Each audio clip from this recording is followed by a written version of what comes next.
Hello, Tom again. In this video, what we're going to do is we're going to examine the car and truck classes which we derive from the base class vehicle.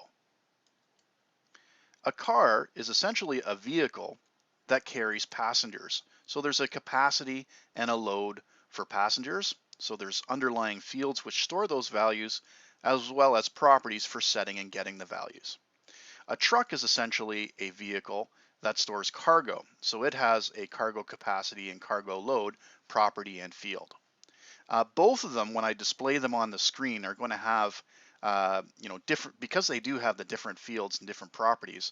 I have to override the toString method specific to the class. And in the case of car, moving a car, I wanted to override exactly what happens. It doesn't move quite the same way as a generic vehicle or a truck. And I'll explain what I mean when we get into that class. Let's look at the truck class first, however. All right, so we'll close this and these, and we'll open up the truck class.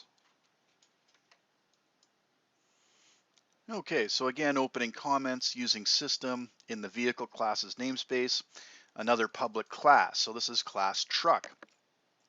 To designate a class as inheriting from another class, we use a colon. Okay, so it's truck colon vehicle. It's that simple, slightly simpler syntax than we would use in C++. Now, where C++ will support multiple inheritance, so we can actually inherit from multiple class, C# does not allow us to do that. So there's only ever one parent class for any given child class. So the constructor for truck, it's a public constructor, it's called truck, has a number of different parameters. The first parameter is different than for a vehicle, okay, and that's specifically the cargo capacity. So by default, a truck will carry 453 kilograms of cargo capacity. The remaining parameters, there are three more: energy type, energy capacity, and energy consumption. These are parameters to help specify the underlying vehicle. And there's defaults that are appropriate to a truck. So the default energy type for a truck is gasoline. Maybe diesel makes more sense, but whatever. 80 liters in the tank. Energy remaining is actually not supposed to be there, because that will be 0 to start off with, and energy consumption at 0.13 liters per kilometer. Okay, so that's that. Now, to initialize the vehicle portion of a truck, we actually call the base constructor. So the base initialization list works slightly different in C# than it does in C++. To specify the base constructor, we don't use the word vehicle here, but rather the keyword base. So this is going to call the constructor in the vehicle class that matches up with this signature. Okay, energy type, energy capacity, so three numeric values there. There is only one constructor in the vehicle class, so we're pretty clear on which one it does. So that sets those properties and fields that are related to the vehicle part. So now all I need to do in my constructor is set the attributes that are specific to a truck. So I have a property called cargo capacity, which I'm setting to the parameter. There's no validation in here because the validation is built into the property. And I have a property called cargo load, which I'm setting to 0. Much like the empty tank of gas thing, when the truck rolls off the line, it doesn't have any cargo initially. We have to set it later on. So we'll have a look at these these two different properties. Cargo capacity has its private, a private field underneath, okay, for the truck. I'm actually going to make that protected, I think would be better. That way, if I actually create a child class for truck, it would still have access to the cargo capacity directly. Okay, that's a better option. And then the field is a public integer cargo capacity. I just lost a my there. If the value is negative, you can't have a negative cargo capacity, or it's not certainly not a truck. You could make the argument that it shouldn't be 0 either. I've allowed a truck that has 0 cargo capacity. That's a little weird, but you can make that design decision.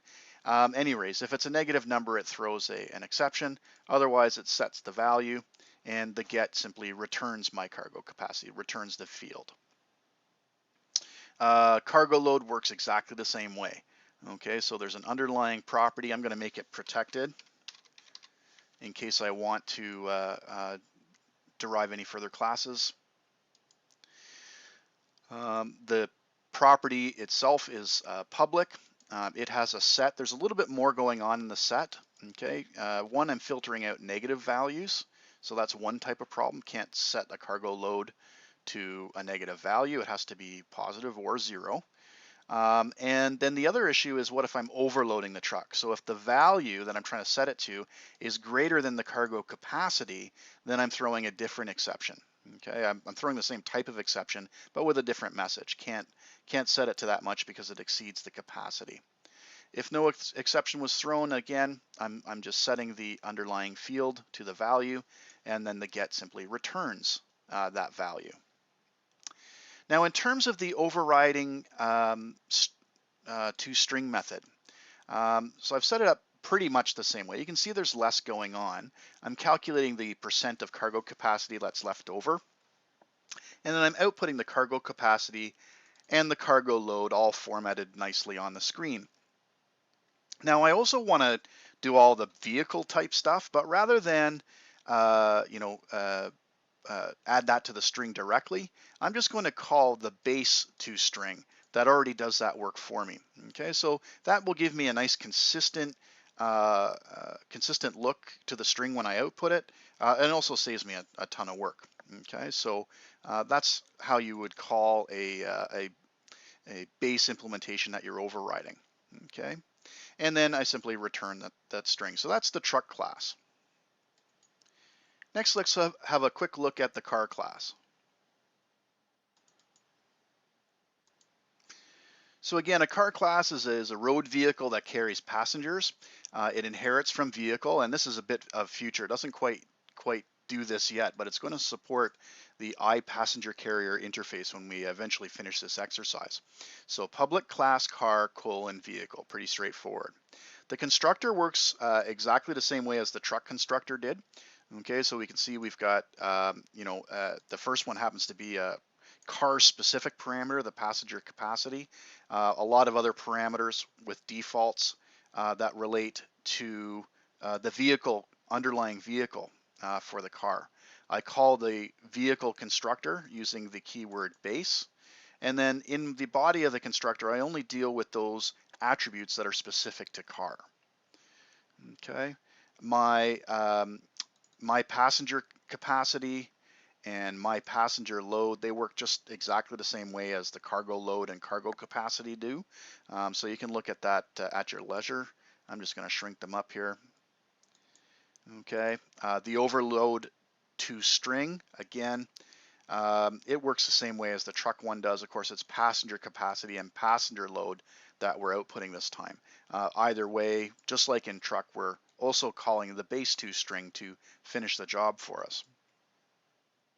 Here's one thing that is different, unique in the car class, and that's the override move. And in order to do this, this move method had to be virtual in the base class.